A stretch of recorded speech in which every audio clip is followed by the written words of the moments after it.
जय हिंद दोस्तों।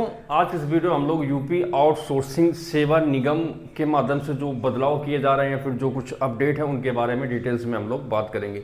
दोस्तों आज के वीडियो स्पेशली उन सभी आउटसोर्स कर्मचारियों के लिए जो उत्तर प्रदेश सरकार में किसी न किसी विभाग में काम कर रहे हैं या फिर आने वाले समय में इस विभाग में ज्वाइन करना चाहते हैं। ठीक है, तो दोस्तों रिसेंटली अभी उत्तर प्रदेश सरकार आउटसोर्स सेवा निगम का गठन करने जा रही है, जिसमें कई मुद्दे हैं या फिर कई बड़े बदलाव हैं जो गवर्नमेंट करने वाली है, जिसके बारे में कुछ अपडेट निकल के सामने आ चुके हैं, जिनके बारे में मैं आपको डिटेल्स में बता देता हूं।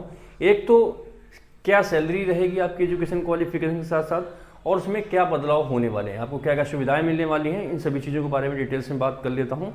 ठीक है, इसलिए अगर आप लोग आउटसोर्स के कर्मचारी हैं या फिर आउटसोर्स में ज्वाइन करना चाहते हैं तो आपको सारी चीज़ें पता चल जाएं और आप लोग बेफिक्र होकर उसमें ज्वाइन कर सकें या फिर ना करें, ये डिसीजन आपको लेना है। ठीक है, मगर उसके पहले तो कुछ चीज़ें आप लोग जान लीजिए। ठीक है दोस्तों, ये जो यूपी सरकार के माध्यम से आउटसोर्स सेवा निगम बनने वाला है, यह लगभग 8 लाख अभ्यर्थियों को इफेक्ट करेगा। ठीक है, इसका जो बनाने का मुख्य कारण ये है कि एक तो जो आउटसोर्स में जितनी भर्तियां होती हैं उनको थोड़ा पारदर्शी बनाया जा सके, घूसखोरी या भ्रष्टाचार को थोड़ा रोका जा सके।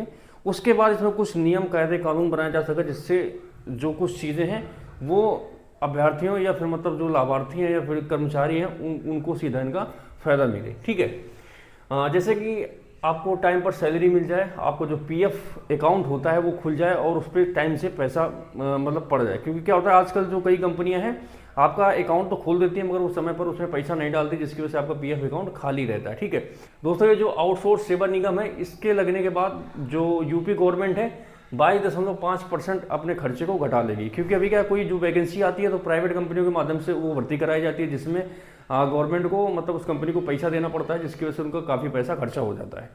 ठीक है, तो ये सारी चीज़ें इससे इफेक्टेड रहेंगी, तो गवर्नमेंट का कहीं ना कहीं इससे फायदा होगा और सीधे इससे लाभार्थियों को थोड़ा बहुत फायदा मिलेगा। ठीक है, आगे आने वाले समय पे यूपी में जितनी भी संविदा भर्तियां होती थी या फिर जितनी भी कॉन्ट्रैक्ट भर्तियां होती थी सभी आउटसोर्स सेवा निगम के माध्यम से ही भरी जाएंगी। किसी भी डिपार्टमेंट में आप ज्वाइन करना चाहते हैं, चाहे पर्यावरण विभाग हो, चाहे परिवहन विभाग हो, चाहे जल विभाग हो, ठीक है, किसी भी विभाग में कोई भी संविदा वैकेंसी नहीं आएगी, आउटसोर्सिंग थर्ड पार्टी वैकेंसी रहेगी, मगर वो भर्ती सारी यूपी गवर्नमेंट के माध्यम से जो निगम बनेगा उसके माध्यम से सारी भर्तियां भरी जाएंगी। इसमें आपको कई सारे लाभ मिलने वाले हैं, जैसे कि आपका ईपीएफ अकाउंट खुलेगा, ईएसआई मेडिकल की सुविधा मिलेगी, उस पर समय पर आपका पीएफ वगैरह जमा किया जाएगा।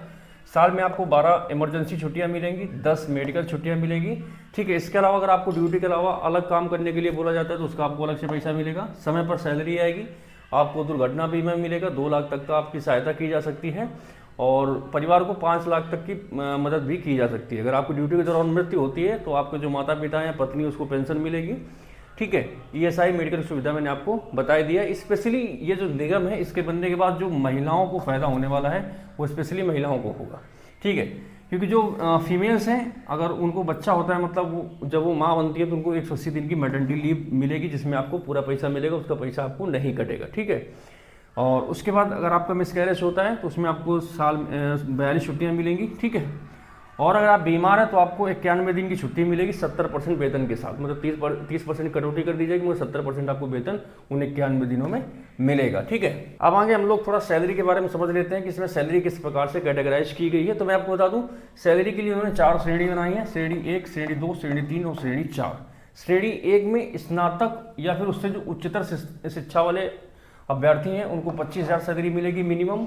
ठीक है, उसका श्रेणी 2 में स्नातक और उसके बाद अगर आपके पास तकनीक की जैसे आईटीआई या पॉलिटेक्निक किया है तो आपको 21,000 तक मिनिमम सैलरी रहेगी।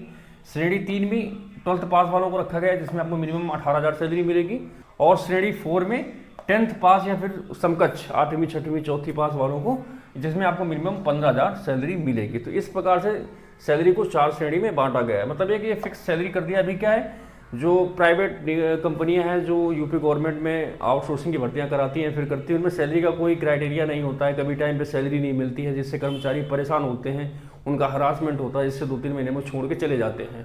या फिर कोई वैकेंसी अभी किसी कंपनी के द्वारा निकाली जाती है, उसमें कोई अगर व्यक्ति भर्ती होने के लिए जाता है उनसे पैसे की डिमांड की जाती है, फिर भ्रष्टाचार होता है, कोई ओपन भर्ती नहीं होती है, उसका कोई प्रोसीजर नहीं होता है, मतलब बहुत चीज़ें होती हैं।